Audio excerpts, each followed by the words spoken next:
Yesterday, I visited my friend Harold. At 83, he still lives independently in the same house where he raised his family. When I asked how he was doing, he looked out the window for a long moment. You know what the hardest part getting old is? He finally said, "It's the feeling that I'm slowly disappearing while I'm still here. People look through me now, not at me. I've become invisible." Have you felt it too? That moment when you realize no one has asked your opinion on a topic you once would have been consulted on first? The subtle shift in your adult children's eyes when you offer advice, that gentle, dismissive patience that says, "That's nice, but things are different now." The way strangers look past you in public places, as if your gray hair has somehow rendered you transparent. This fading away isn't something we discuss in retirement planning seminars. Financial advisors don't mention it alongside portfolio diversification. Yet for many, the social diminishment cuts deeper than any physical challenge because it strikes at our most fundamental need to matter. In the next few minutes, I'll share with you the unvarnished truth about why this happens and the toll it takes.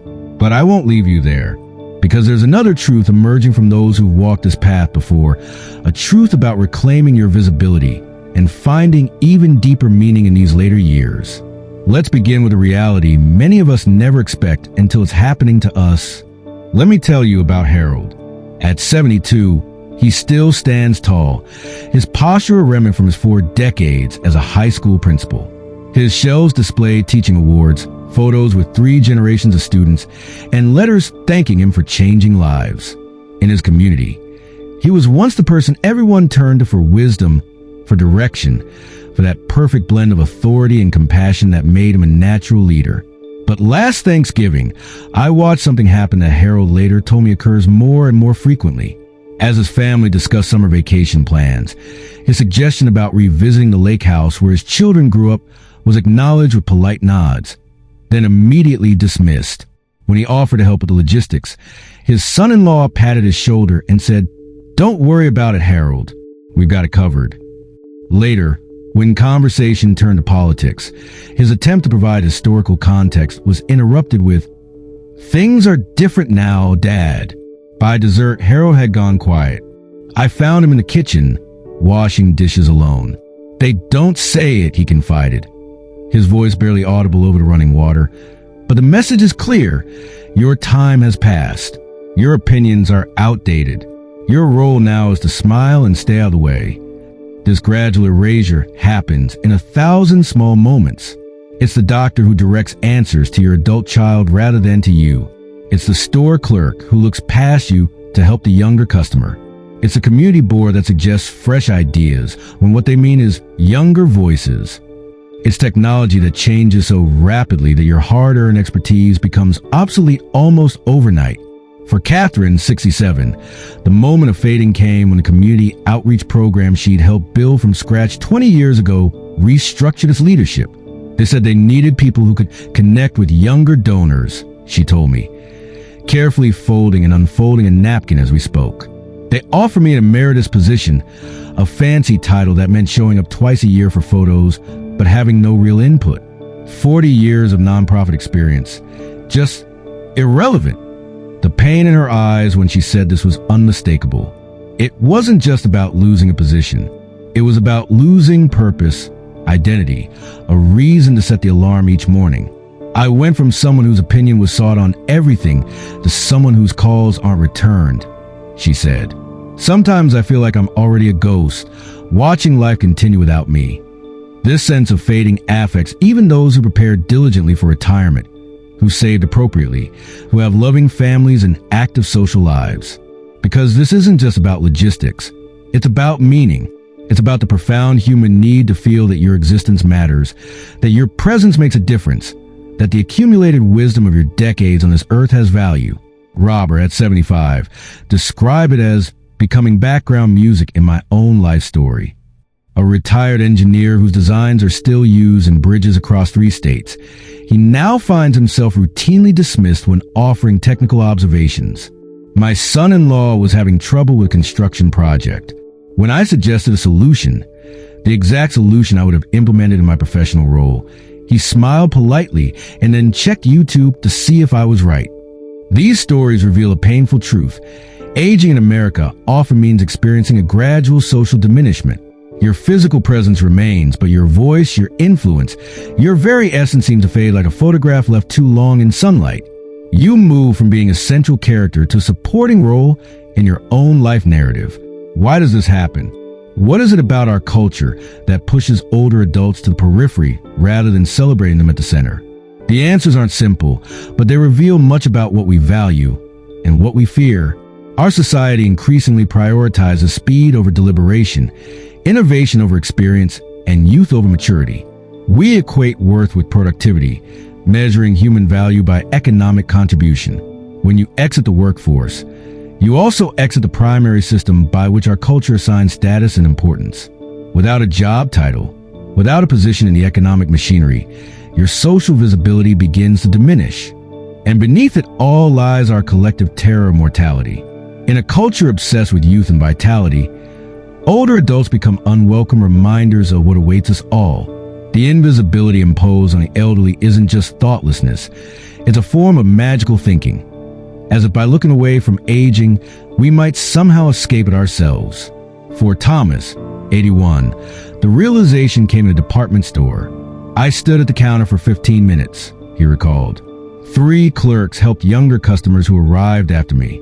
When I finally spoke up, the employee seemed genuinely startled, as if she hadn't seen me standing there all along. And perhaps she hadn't.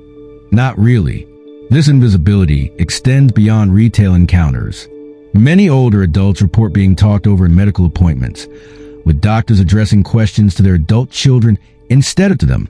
They describe being excluded from family decisions under the guise of not wanting to burden you. They notice how quickly their ideas are dismissed in community meetings, how rarely they're invited to participate in new initiatives. And there's another truth no one tells you about aging. The crushing loneliness isn't just about living alone. It's about being surrounded by people who no longer truly see you. It's about sitting at a family gathering where conversations flow around you but rarely include you. It's about having decades of life experience that no one seems interested in hearing. The hardest part, says 74-year-old Margaret, is that no one prepares you for this. They tell you to save money, to stay physically active, to have hobbies. But no one warns you that one day, you'll walk into a room and feel completely invisible despite standing right there. Richard, 78, experienced this fading so profoundly that he began to question his own relevance. A former literature professor whose analytical mind remained razor-sharp, he found himself withdrawing from conversations after too many experiences of being interrupted or ignored. I began to wonder if perhaps they were right. If my thoughts truly were obsolete, my perspective no longer valuable. For 3 years, Richard retreated. He declined invitations, spoke less at the gatherings he did attend, and gradually accepted what he believed was his diminished place in the world. Then something unexpected happened at his granddaughter's college graduation. After the ceremony, she introduced me to her favorite professor, Richard recounted, his eyes brightening at the memory. This young man immediately recognized my name from some essays I'd published decades ago. He'd assigned one to his students just that semester.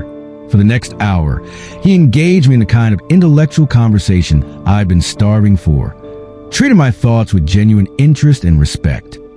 That conversation became a turning point for Richard. It wasn't that this professor had somehow validated me, he explained. It was that he reminded me I didn't need external validation to trust the value of my own mind, my own experience. I had internalized society's dismissal of older voices. I had allowed myself to fade. This realization that fading is something we partly do to ourselves in response to society's cues, is both painful and liberating. It's painful because it means we participated in our own erasure. It's liberating because it means we can choose differently.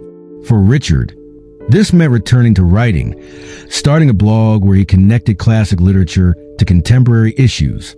He began hosting discussion groups at the local library, where participants ranged from teenagers to fellow octogenarians. He stopped waiting for invitations to contribute and instead created spaces where his contributions were intrinsic to the experience. The world had changed around me, Richard observed, but what I failed to see was that I needed to change how I engaged with the world. I was waiting for permission to matter, when what I needed was to assert my right to still be fully present. This transformation, from accepting invisibility to claiming space, isn't easy. It requires confronting the ageism we've internalized, the subtle ways we've come to believe that our relevance has an expiration date. It demands energy when fatigue feels more natural, courage when withdrawal seems safer. But for those who make this journey, something remarkable happens. They discover that what initially felt like fading away can actually become an opportunity to shine with a different, deeper light. Eleanor's story exemplifies this shift. At 85, after decades as a history teacher, she found herself increasingly isolated as friends passed away and mobility challenges limited her social connections.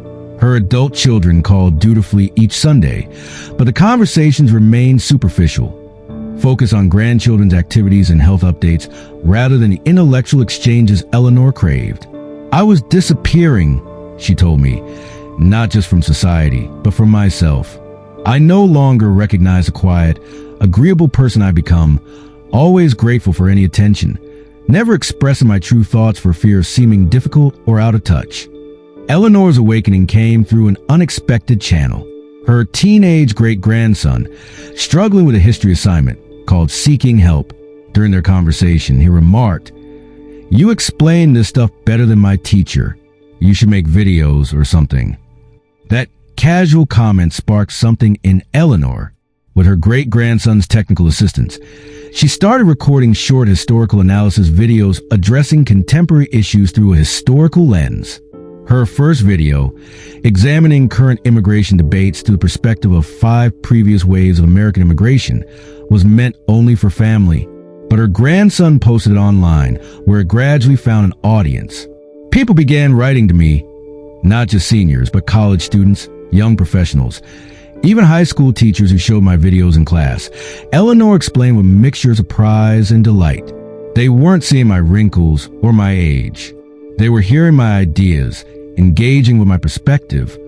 What Eleanor discovered, what so many who successfully navigate this transition discover, is that there's a profound strength in aging that our youth-obsessed culture fails to recognize. There is wisdom that can only come through decades of lived experience. There is a depth of perspective that allows for connections across time, seeing patterns and cycles where younger observers might only see isolated events. There is a liberation from the constant need to impress, to climb, to compete that creates space for authentic expression. James, at 79, found his way back to visibility through a different path. After retiring from a successful business career, he initially struggled with the loss of status and purpose. I went from running meetings where everyone hung on my every word to struggling to get a word in at family dinners, he recalled.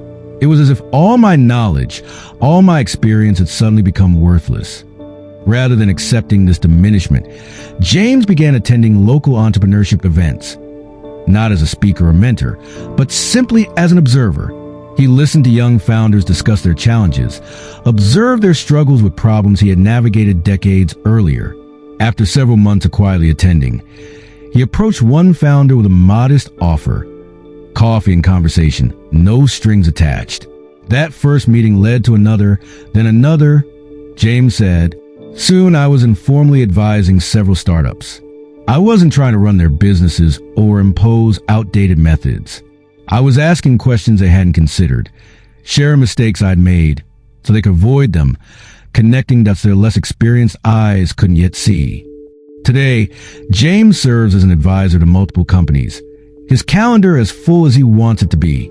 The key was recognizing that my role had changed. I'm not the CEO anymore.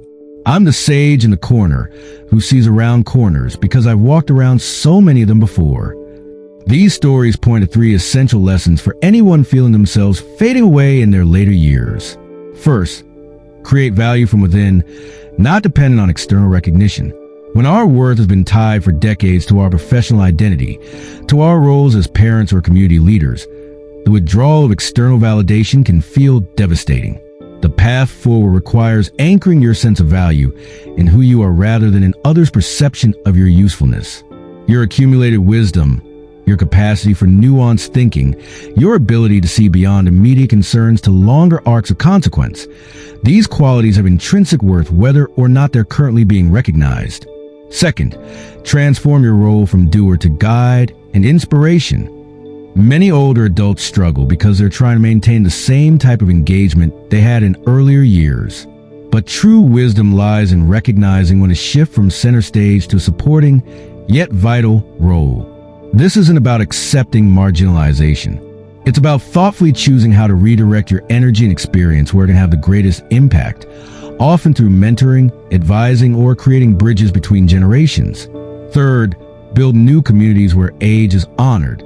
If your existing social circles make you feel invisible, seek out or create spaces where age and experience are valued assets rather than liabilities. This might mean connecting with other older adults who share your interests and experiences. It might mean engaging with younger people in contexts where your knowledge is explicitly sought and appreciated. It might mean volunteering in organizations where accumulated wisdom creates tangible benefits. The Sage Wisdom Group exemplifies this approach. Started by Sophia, 77, and 6 other retirees, the group initially gathered simply to provide mutual support in navigating their later years. But as their conversations deepened, they recognized a hunger among younger community members for exactly the kind of life perspective they possessed. We began hosting monthly wisdom exchanges at the local library, Sophia explained. We'd pick a theme, career transitions, relationship challenges, financial decisions, and create a space where people of all ages can engage in deep conversation. Younger participants repeatedly told us they had no other place in their lives for these kinds of multi-generational discussions. What began as a support group has evolved into a vital community resource, with attendees ranging from college students to fellow seniors. Video recordings of their sessions have found a growing online audience, and similar groups have formed in neighboring communities. The beautiful irony, Sophia noted, is that by creating a space where we could be truly seen and heard, we ended up seeing others more clearly too. The invisibility that had been imposed on us dissolved not just for ourselves, but for younger participants who had been equally unseen in different ways. These stories, Eleanor's, James's, Sophia's, all began with that painful sense of fading away, of becoming irrelevant in a world rushing forward. But they didn't end there. They evolved into narratives of reclaimed purpose, of wisdom finding new channels of expression, of lives continuing to expand rather than contract with age. There comes a moment for many of us, standing in a crowded room yet feeling completely alone, watching conversations flow around us like water around a stone, when we must face this difficult truth. The world will not always see us clearly. The vibrant colors that once defined our place in family, work, and community may seem to fade to softer hues.